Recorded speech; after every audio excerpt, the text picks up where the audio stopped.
Today we have a combinatorics problem that probably you guys won't find particularly challenging, although I'm not certain I've even got the right answer.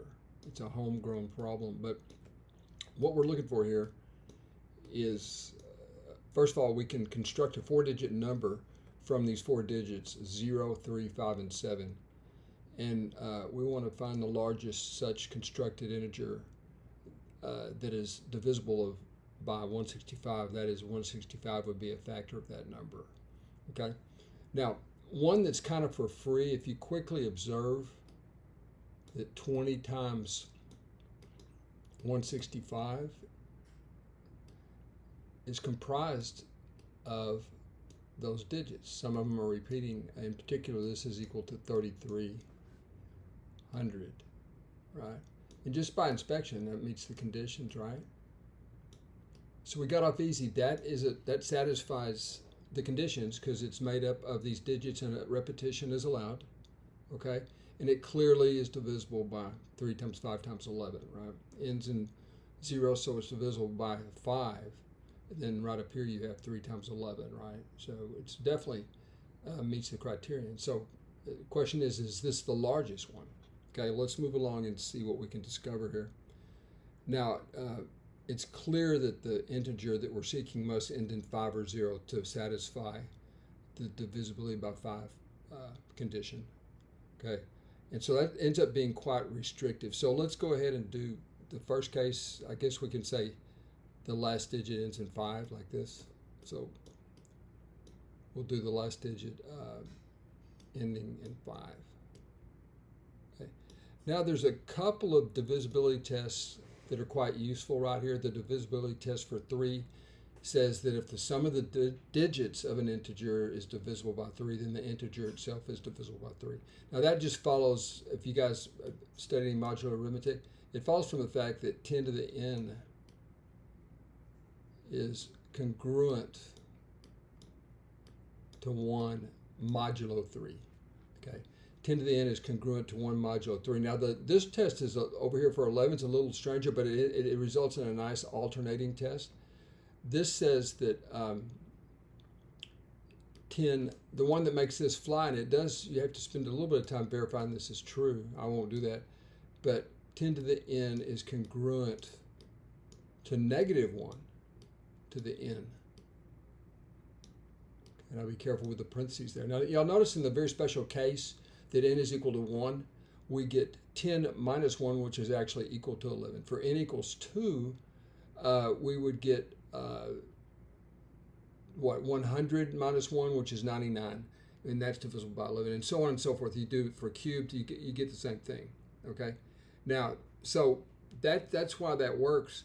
Now, so let's see if we can work with that. Okay. So for ending, we know right here that we have to have a condition like this. And I'll just recopy this. All right. Now, so it ends in 5, but we have to have an alternating. The alternating test has to be satisfied, and the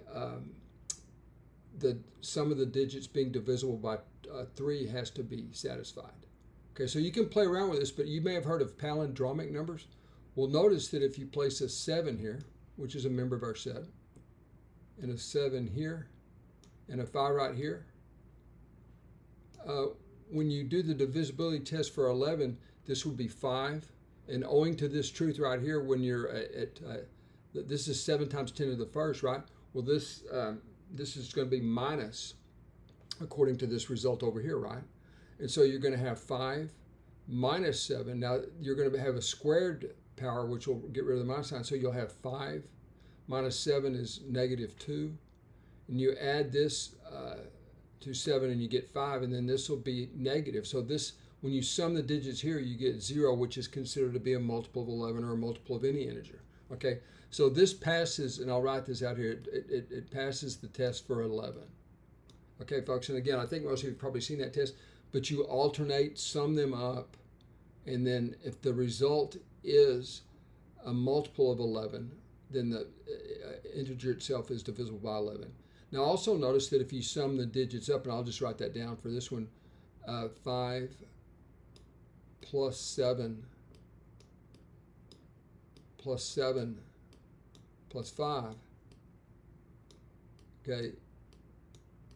What is that? 12? Is that 24? Okay, but 24 is divisible by 3, right? In other words, 3 divides 24. And because of this result right here, that means it has to divide the entire integer, okay? So this one is divisible by 11, it's divisible by 3, and it's clearly divisible by 5. So far, this is our largest one. Okay, 5775. Now, other possibilities. Okay, let's try some others. It still has to end in 5, and y'all, I don't know, I haven't done it really, but all the tries that I had did not work out. And again, let's see if do I have anything here that I tried all possible. If you start with 5, right?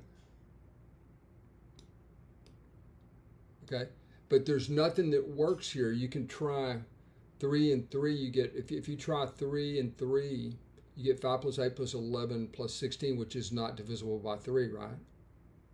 Okay, so if you put 3, 3, and 3 here, that would pass the divisibility test for 11, right? Let me just write that down. Again, these palindromes always, for any 4-digit, 6-digit, or even-digit integer that's a palindrome, the same forwards and backwards is always going to be divisible by 11. For example, 9669 would be divisible by 11. But this is divisible by 11, but notice the sum of the digits, 8 plus 3 is 11, and 16 is not divisible by 3. So it passes the 11, but it does not pass the 3 test, okay? The 3 test is not satisfied, right? And you can see it's the same. Try some other possibilities. We can't have 0 in the first position because it wouldn't be a 4-digit number, right? So again, I'm just waving my hands and saying that so far this is the largest one and that there's no other possibilities with digits from the set. Okay, now let's look at case 2 here. Now we already know this is a case 2 condition right up here. It ends in 0, right? But let's see if we can, so we have two answers so far, the 3,300 and 5,775, okay? And at this point in time, 5,775 would be the answer to the question. Now, I had 0 luck with the case where it ends in 0. You see, we end in 5 here, we end in 0 here for case 2. And I just couldn't get anything to work. You have to start with something like, for example, if you try 3 here, right? You can't put a 0 there, right? Well, you'll see that you can't, because this I think this has to be a 0 for this to work. I could be wrong, but anyway, like for example, if you try 3, 3, 3, that would pass the divisibility test for 3, but it certainly doesn't pass the divisibility test for 11. Let me X that out. Okay, it doesn't pass it. It definitely does it for 3. And again, you can play around with various, and I think you can. This has to be 0 right here, it can't be 0 because it wouldn't be a 4-digit number. Now I'm pretty sure that's true, but let's just try some other possibilities. You know what I mean? 5. You could do 5, 5. 5 and the same sort of thing, right? Now let's see, I'm trying to think, there's 6. Yeah, there's not even ways to get this to be divisible. You can't even pass either test here, right? It ends in 0. So again, a little bit of hand waving, but I don't think there's any other possibilities for the terminates in 0 other than 3,300, okay? And so I'm going to make a claim that this is the answer. And let me know if I've overlooked any of the possibilities. Again, the fact that it has to be divisible by 5 is extremely restrictive, limiting the number of cases we have to check. Okay, so again, I'm going to go ahead and sign off and tell you that the answer is 5775. And please let me know if I've overlooked anything. I didn't want to write down every possible case, but anyway, this is the answer I got. This is an example of a combinatorics problem, probably not quite competition level quality. But again, you do have to think a little bit on how to formulate your answer and also prove that you've exhausted all the possibilities. And I really haven't done a super good job of that, but I'm pretty sure this is the answer. Let me know in the comments if you find any other possibilities.